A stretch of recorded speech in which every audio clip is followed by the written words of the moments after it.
Did Shannon Price cause Gary Coleman's fatal fall? The lie detector says there is more to the story than she's telling us.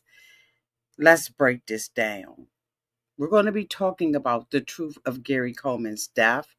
One failed lie detector test changes everything. So stay tuned. Or should I say, let's get into this, shall we? Oh, yes, we shall.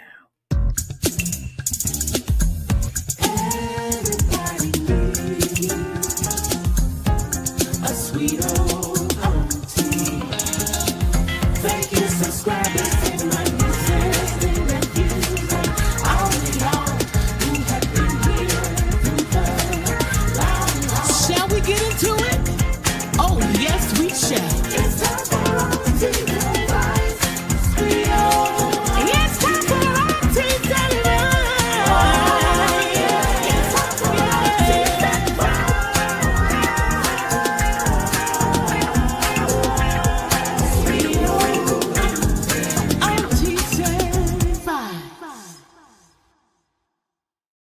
Welcome back to the channel, everybody. Today we are going to be diving into the shocking results from A&E's new show called Truth and Deception, where Gary Coleman's ex-wife Shannon Price faced a lie detector test about the tragic day Gary lost his life.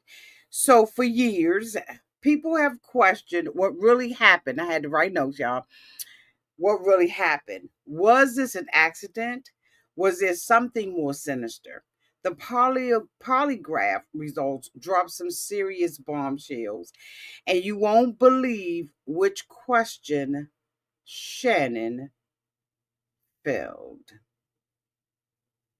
So y'all stick around because I'm going to be breaking that down, every question, every result, and I want you to tell me in the comments, do you think she's hiding something?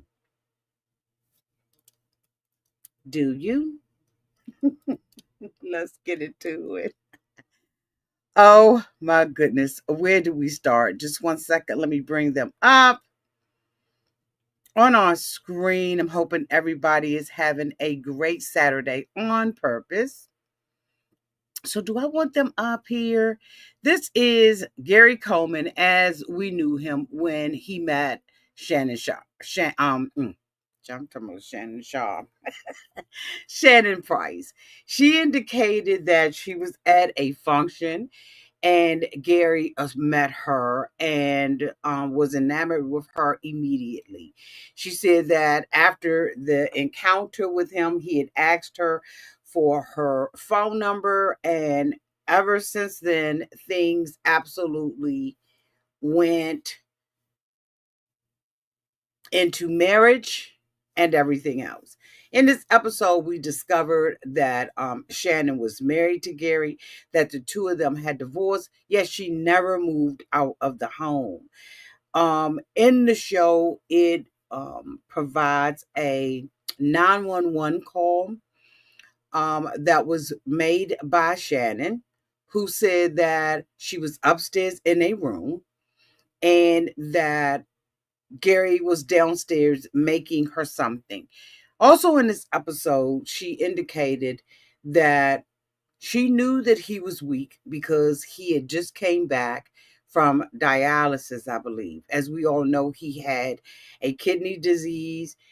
He was beloved. He was the show of, I believe it was called Diff'rent Strokes. Was that what it was? I don't know, but I watched it coming up as a kid. Um, and so, he was a very popular star. He was very famous and was very infamous for the "what you talk about, Willis," which is something that we used as a gift, a meme, if you will. When we were kids, it was not social media and things like it is now. And that was one of the things that we got a great kick out of. Thank you so much, Philly Fox Podcast, for the 199 super chat. I heard it was a small lie. Leave it to Philly Fox Strokes to give us a little joke in there, okay? A jokey. If you are not following him, please follow him on his YouTube channel as he is starting his venture as a content creator. Dot Finnan, a member of my channel for 28 months. Thank you, Boo. Said Diff'rent Strokes was the show. Absolutely. We had very wholesome shows growing up. And I'm so thankful that I grew up in that era because right now I don't know what the kids get to watch that is as wholesome as most of the shows that we grew up on. So let me go to my notes.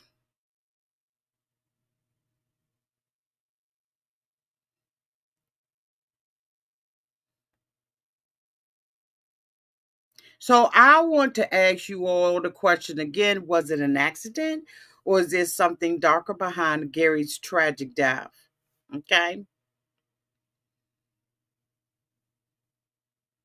So she decided to interview with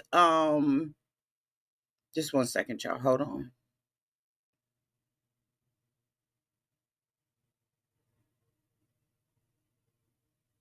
So she was with a host on the show, and I can't think of his name right now, but he had went to her home to kind of talk about what had happened in the past. From what we got from the articles, she not only made a 911 phone call, but during that 911 phone call, we discovered that she was apprehensive about going downstairs and doing what the 911 operator was telling her to do.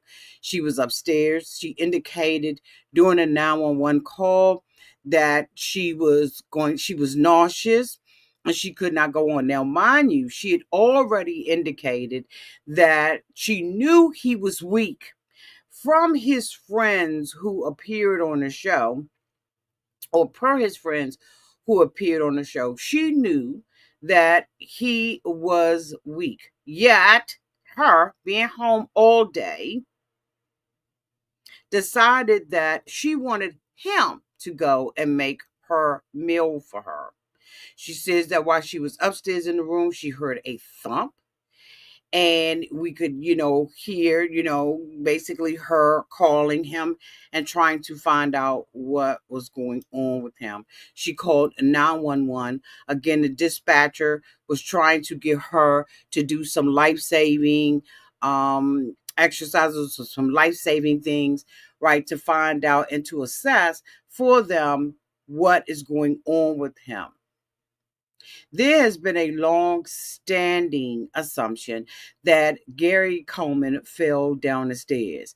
In this episode, we discovered that he did not fall down the stairs. When she was asked by the interviewer, she indicated that he did not fall down the stairs. And I think that a lot of people gasped, okay, for air when she said that.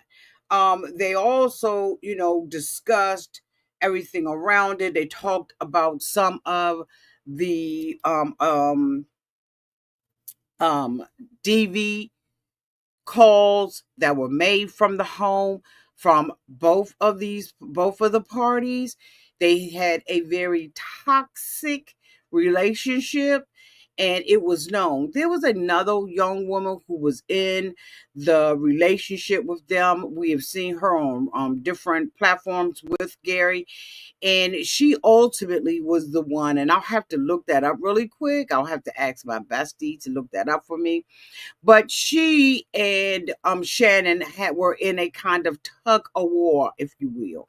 She indicated that they were living together with one another. He had moved Shannon into the home, and Shannon became very jealous and possessive, and basically gave Gary an ultimatum: she moves out the house or I move out. So she decided that she would move out of the household. She was the one who was able to get everything from Gary. As we all know, there had been some problems in Gary's life previous. previously with his parents, where he had discovered that his parents had not saved his money. So while he still had he had a, kidney disease and all of that, his growth was stunted because at that time he was getting some treatment called prednisone. And if any of you all have ever had kids who are on prednisone or family members, you know that when they are children, it absolutely stunts his growth. And so he had a kidney transplant at the age, I believe, of 7 years old. And this is the Gary Coleman that we got. And he was absolutely the star of the show because he was very quick witted and he was cute. He's a cute child star, even though he was a grown man, okay? But, his height and everything caused us to be, in love with him. So, anyway, he was on this set and he was doing everything and he had failed relationships prior to. And so, when he got in this relationship with Shannon, allegedly he did not want to have yet another failed relationship on him, so he secretly divorced her. Now keep that in mind, because when he passed away, it was the secret that caused Shannon not to inherit anything. When he was a young boy and he was going through the process with his family, I believe that, they had stole millions from him. By the time he had went to court, he got an award and a settlement, but I believe that he only got $1.3 million. Upon his death, there was only $75,000 left in Gary Coleman's account. Now, in this day, 2025, who and what can you do with $75,000? Absolutely nothing. You could not. You can purchase a vehicle that you can probably live in. But back in those days, $75,000 was a lot, but it absolutely was not what he had made, because allegedly, I believe he had made about $14 million that his parents have basically taken from him. And as a result of that, he split his relationship with his parents and did not speak to them anymore. And one of the things that affected Gary was him severing his relationship with his mom. And based on, you know, people who have been around him, he never recovered from losing that relationship. But he absolutely thought that that was something that he needed to do in order to move on. So, he had heartbreak and everything. One of the things in an interview with Gary Coleman is show him making a comment about being, being a celebrity. He never really wanted celebrity the way that he thought that he needed to have celebrity. But he said that, he resented it because he will always be a celebrity and never be anything else. There was a witness that also talked in this interview. He was, Gary had gotten down on his luck and was looking for a job. And he said that he had hired Gary for the job, okay? And he said that Gary was selling products for him. So he had a company where he, had a piece of medical equipment that Gary used. I believe it was a chair, if I'm not mistaken. And he said that he brought the chair over to Gary's house and Gary asked him if he could have it for free. Because remember, he is now struggling financially. He's older. There were very few roles for him. And so he actually started going out in the world. So this guy gave him an opportunity to use the chair. And then when he had called him, he said later on, Gary had told him, look, I'm looking for a job. Can I work for you? And so he said, sure. So he had taken some of his medical equipment and Gary along with him. And Gary told the customer during that time frame, during that I got sales pitch, that he had used it, and he found Gary to be very helpful to his business. He said he eventually created a really good relationship with Gary, but he said that Shannon always resented him and did not even want him to work with him. And he said that, he didn't have great things to say about about Shannon at all. He basically wished her the worst. And so we're going to move on for them. But all of the testimonies from his friends who were very close to him, there had always seemed to be something about Shannon that she did not want anyone to get close to Gary. She wanted him to herself. And again, they had talked to her about one of asked her whether or not she had put the pause on Gary Coleman. Now, she indicated that she didn't, and that the reason why she had confessed to it in a documentary that she did, because she said that production forced her to say this. Girl, stop. Girl, don't do it. She said that production basically forced her to confess to putting her hands on him. No, I think that the 911 phone calls, the disturbances in the neighborhood, the going back and forth between the two of them proves that there was some relationship. So one of the questions that she was asked right straight off by the interviewer was, have you ever put your paws on Gary? And she indicated that this was no. But I questioned that because it appeared that the both of them were putting their paws on each other. On each other. This was mutual combat. And this girl said, so they drove around to Gary Coleman's home where the two of them lived together. And she basically said that that was the only home she had ever known. Gary and a lot of his friends felt like the relationship that he was in with Shannon was based on monetary gain. Y'all let me know downtown in the comments, based on what you know about this story. Was it that? Was it monetary gains? Was it? Was it not? So, Shannon is not. She probably was a spring chicken when he met her, but honey, she grew up real fast, and she wanted to basically run the coop. And Gary was the type of person that was not going to allow her to do that. The individual who did the polygraph test name was George Olivo. Olivo. He was a retired FBI polygraph examiner. When she went into the room, she was really shaken.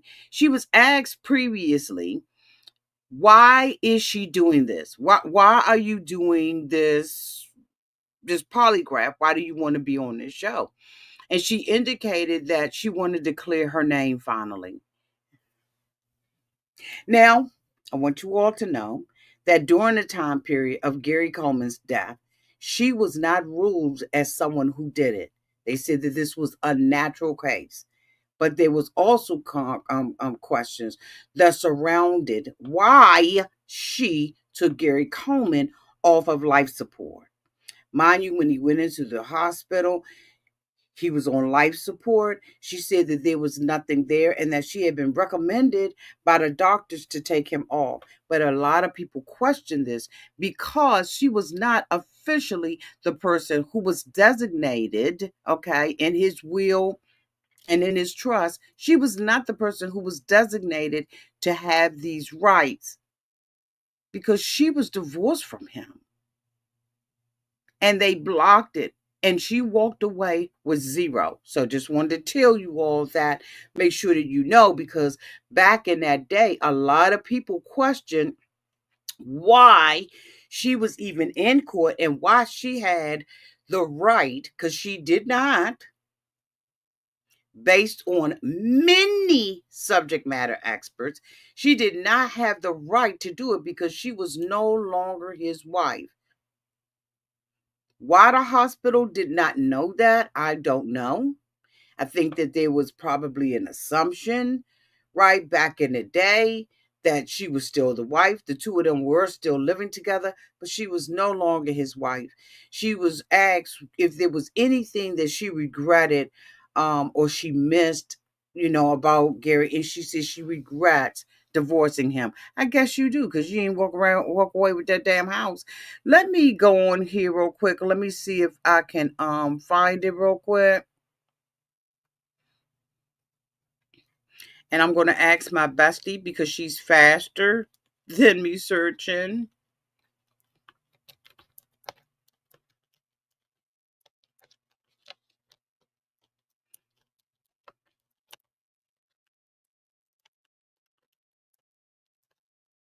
Okay, so let's see what my bestie says.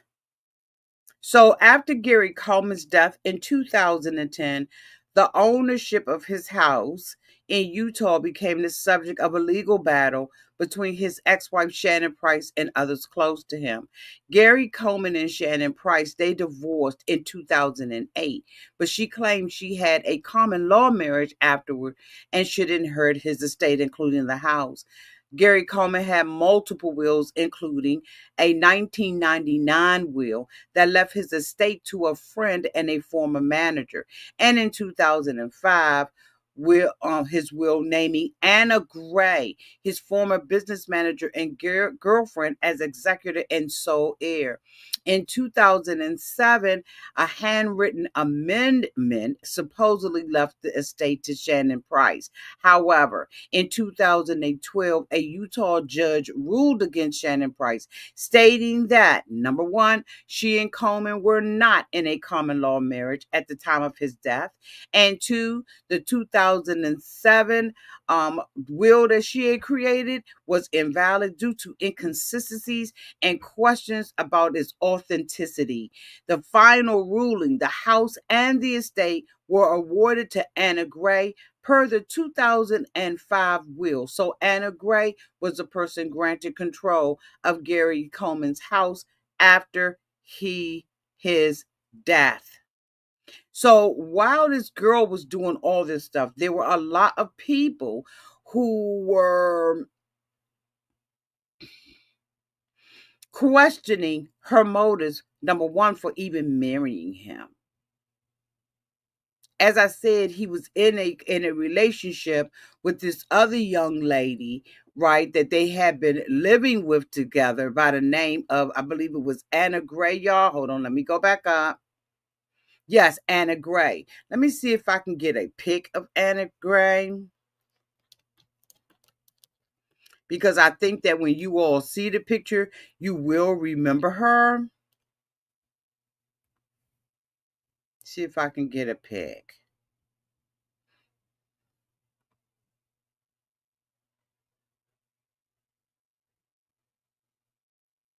Trying to get one when they were young.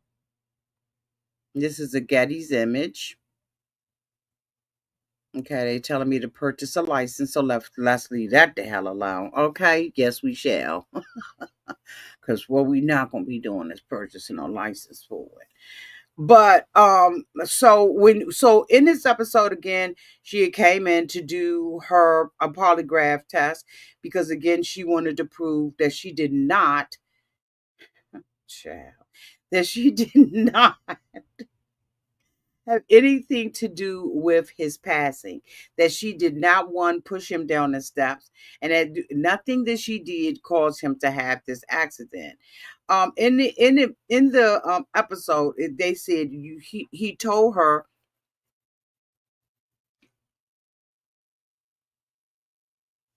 Just one second, I don't want to get out of the way. Yeah. So when she got in there, when she walked into the polygraph room, of course, there's a polygraph. There is the person who's giving the exam, the former FBI agent who has said that he has done, I believe that he said over 2,000 polygraph tests in his career. And so he was very knowledgeable about this. He worked for the Federal Bureau of Investigations. Okay. And so, we ain't gonna question his credentials. Like, all right. Okay. So anyway, she sat there and she wanted to question his credentials and, what it was that, he brought to the table. So he had told her what a polygraph test was. So he explained the polygraph test as, the body is the truth teller, and that if you are calm and you answer the questions calmly, then okay, it's going to stay calm. But if you tell a lie, the body will show that lie, and he said, and on the screen it will look like a volcano. So, of course, during this episode, y'all, they allowed us to see the peaks and the valleys of her answers to these questions. Now, as soon as she came in, she began to complain, and she said that she's a fidgety person, that she can't stay still long.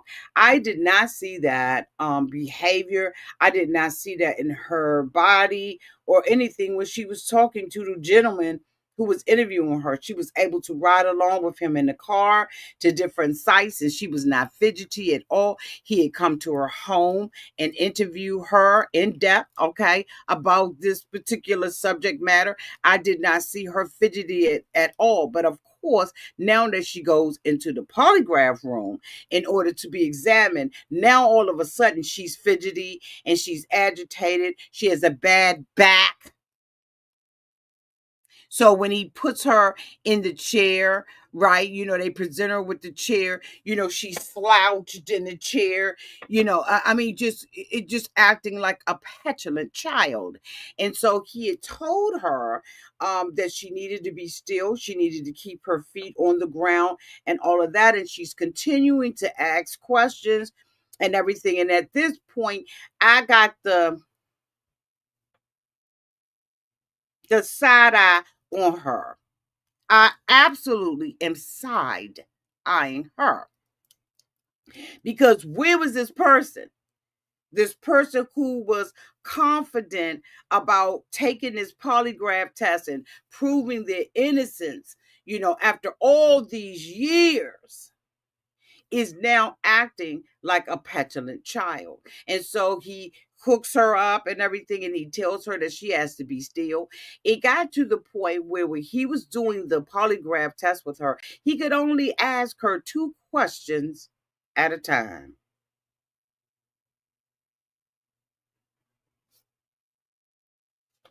Two questions at a time. And he would have to give her a break. And he told her that the reason why they do not give polygraph tests to children is because they can't keep still. And she is acting like a child.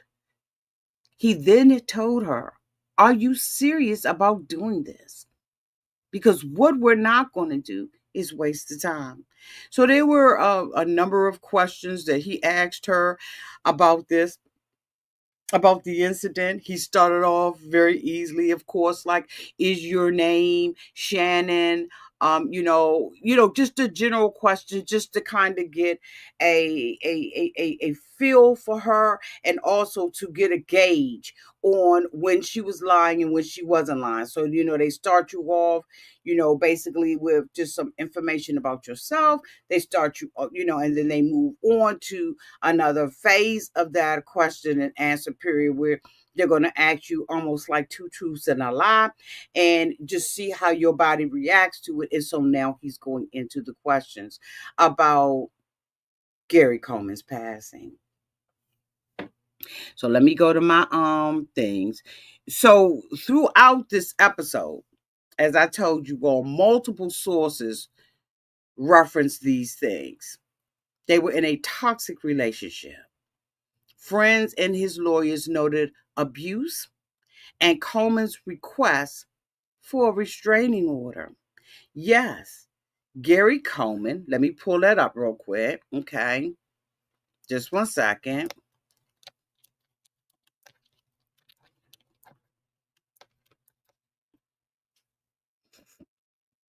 Let me pull that up real quick. Gary Coleman secretly took out a restraining order against his ex-wife just months before she took him off life support. According to Radar Online, which claims to have the documents, Coleman was granted the restraining order filed under John Doe versus Jane Doe on February 19th, but never served it to Shannon. Also, the Denver Post reported Gary Coleman had a restraining order against Shannon. Now, mind you, one of the first questions that he asked her before he even started it was whether or not she had ever put her hands on Gary. She denied this. She denied this repeatedly. And as I said, she indicated that production made her say that she did in a documentary. Bitch,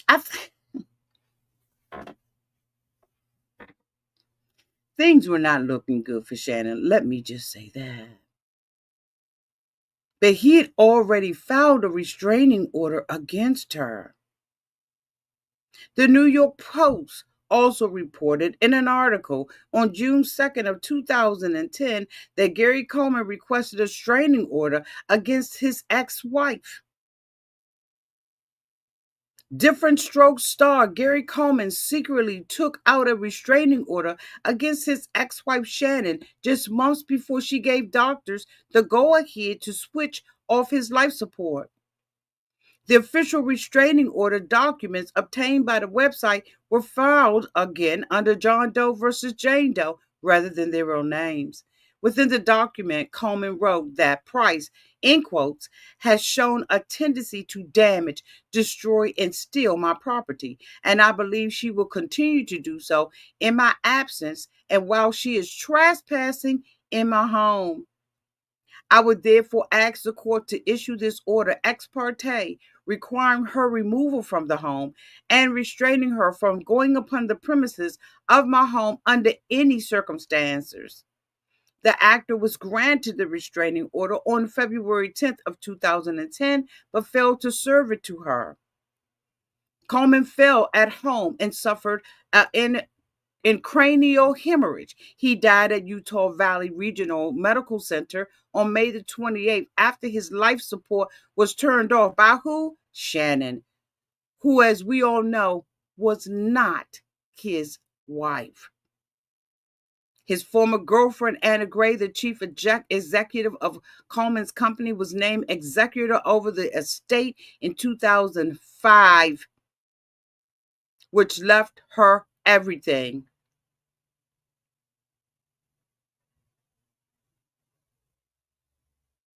This woman, according to this article, had left, had filed some documents that just won't right. His former manager said that they were absolutely stumped because there were way too many questions with no answers, according to the New York Post. An ex-girlfriend, Anna Gray, stated Price was more worried about herself than the person she was calling 911 for.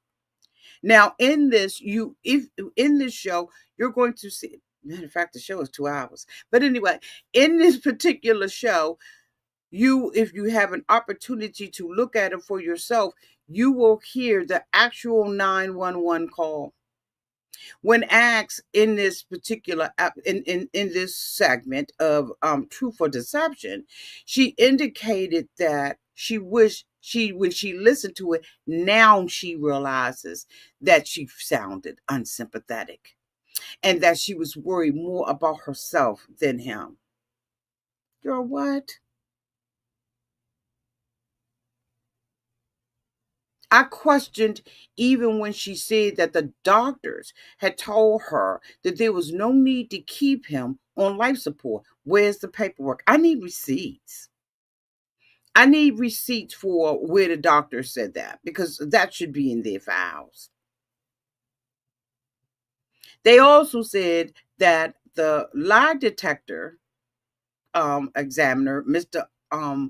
Olivo, that's what his name is, strongly suggested that Price knows more than she's revealed. citing her body's reaction to the polygraph. Price disputes the results, attributing them to stress, and insists she did everything she could, including making a medical decision. Third party voices describe a fraught relationship and ongoing suspicion around her actions that day. So, what I'm going to tell you all now, what I want to disclose, is the questions that she filled. Thank you so much, Dot, for the $9.99 super sticker. Thank you so much. I appreciate you doing that. In response, after he did it, he told her that she failed the lie detector test. Who's shocked? If you're shocked that she failed it, put your hands up in the air and wave them down in the comments like you just don't care. In response to failing the polygraph, he said that's false. Regarding the no. Hold on.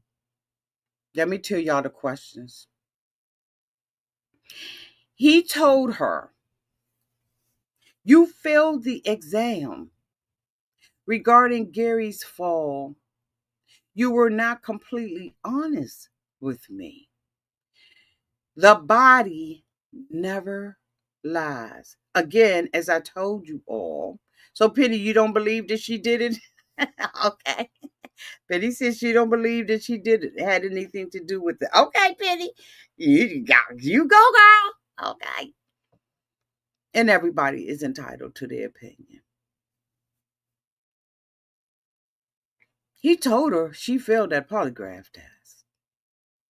Now, again, this is a guy that's been with the FBI for 20 years and has done over 2,000 polygraphs.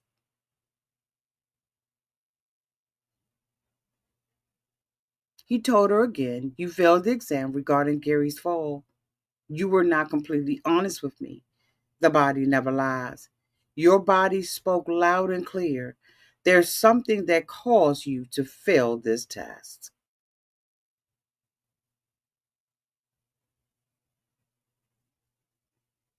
She knows why she failed.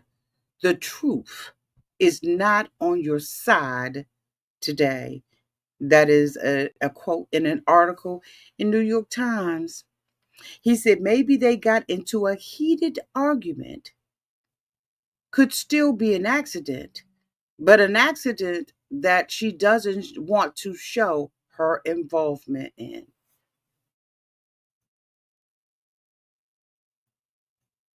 She claims that these things came up because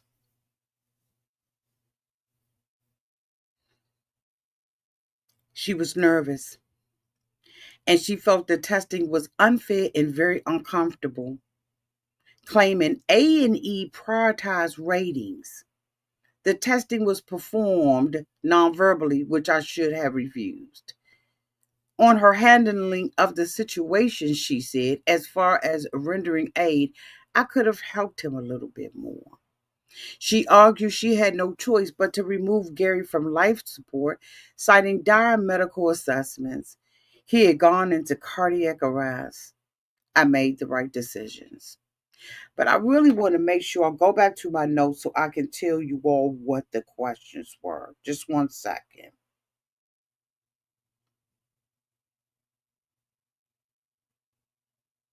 So these were her denials before she even started the test. Now, remember, I told you all that she was so nervous, she was acting like a petulant kid.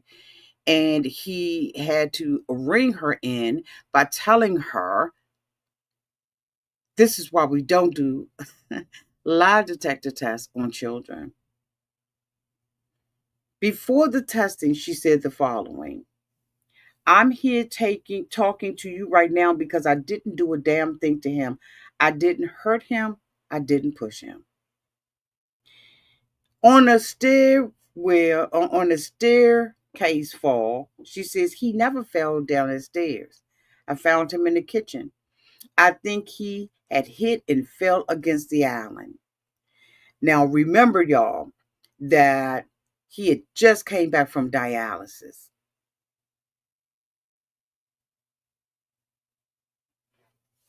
On helping Gary with the during the 911 call, she says, as far as rendering aid, I could have helped him a little bit more. The fuck?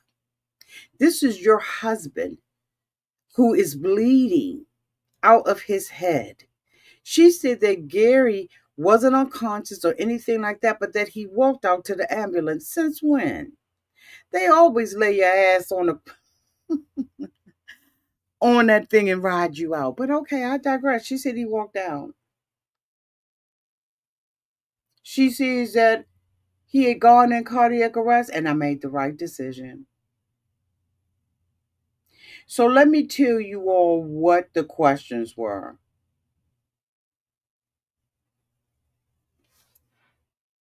Just one second, because I wrote those down. Y'all don't know. I'll be writing me some serious notes.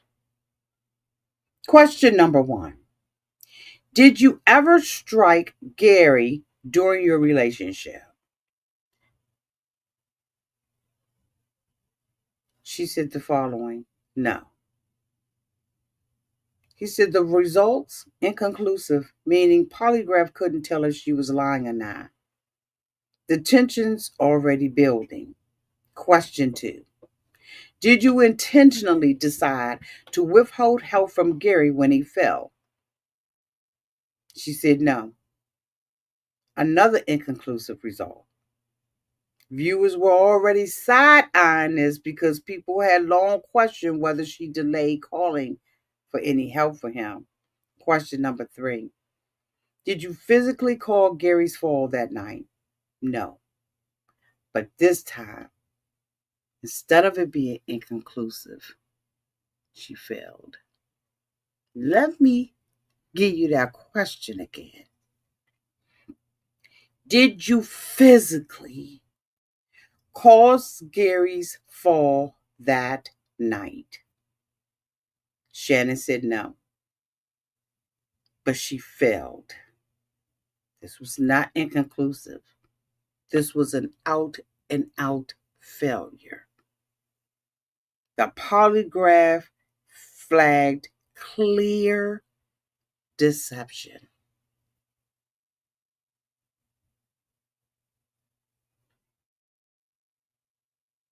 Clear deception. The examiner told her directly, you failed this question, and there is more to this story that has not been told. Now, I want to make a note. Polygraph tests aren't perfect, but this wasn't just an inconclusive result. Number two, this was a direct fail on the most critical question. Did she physically cause Gary's fall? Whether you believe in polygraphs or not, this result has reignited suspicions among a lot of people,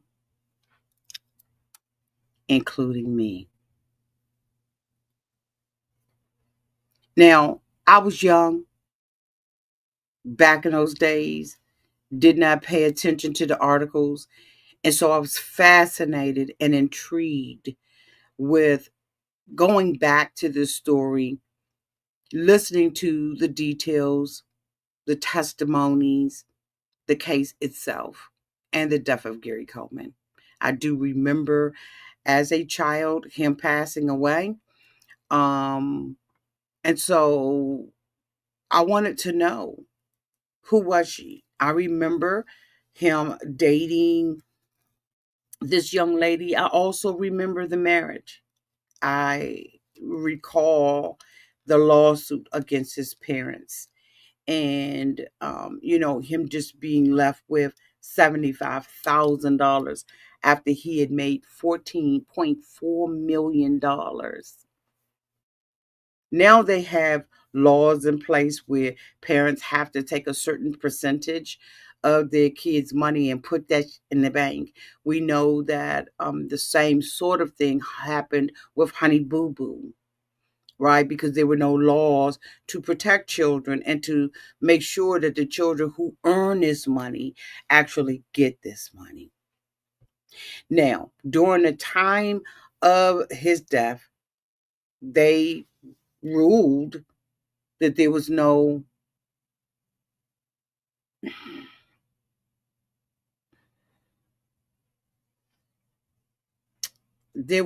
suspicion at that time that something was going on more than what it was. She never went to court for this. The only thing that she did go to court for was another let me make sure I get it right, y'all. I gotta make sure that I get it right.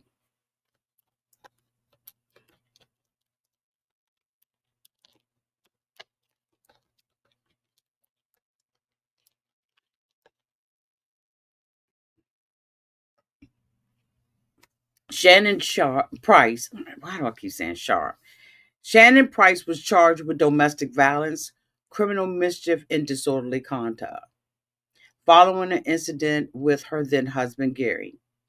These charges stemmed from an argument at the Utah home where she allegedly locked him out, yelled obscenities, threw items, and overturned furniture. Although she was arrested and booked into jail, she was later released after posting bond.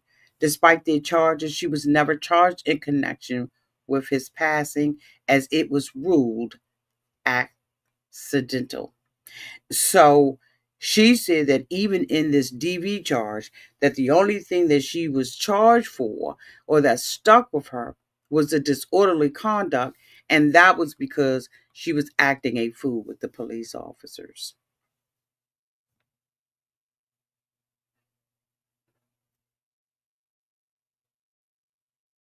So, in closing, y'all tell me what you all think. After you have heard everything here, what is your assessment? Should this case be opened back up again? Should she be reevaluated? What about the evidence? There was a comment that was made by multiple people in the documentary, that the way that the where the injury was that was bleeding did not look like it was just a simple I fell backwards, because when we fall backwards we have a tendency, right, to have an injury here. But in the autopsy report that they showed, there was one little hole in the back of his head.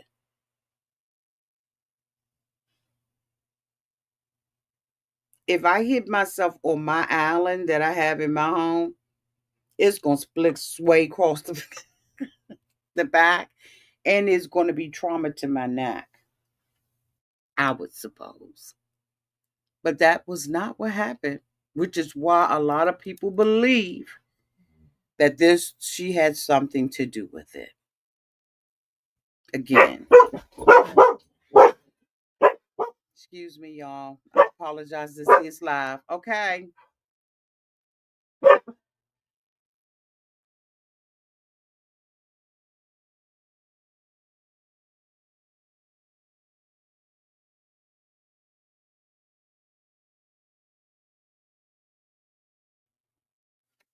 In closing, thank you all so much for being here. Let me know again down in the comment section if you think that this needs to be reopened. If this has reignited your curiosity about what did actually happen to Gary Coleman. Did she have something to do with this, y'all? Or no? That is the question here. Is this giving you like the side eye? Is this exposure? Is this a cold case? Y'all let me know down in the comment section. I really want to hear from you. I want to say a special thank you to Baby Philly Fox Podcast for the 199 super chat. I want to thank Dot. Oh, I didn't even see this. Dot. Diff'rent Strokes was the show. And Sawade, May, Gary, Rest in peace. I did not even see those comments. Thank you so much for the comments. And thank you so much to Doc Finnan for the $9.99 super chat. You all never have to do it, but you do. I thank you so much for supporting the channel. Thank you so much to Ray Della, our moderator, for moderating the chat to ensure that everybody has a safe and joyful time down in the comment section. But look, I want your comments on the replay as well. I love you all so much. And until we meet again, you all be safe out there in those streets and in the water. Bye, y'all.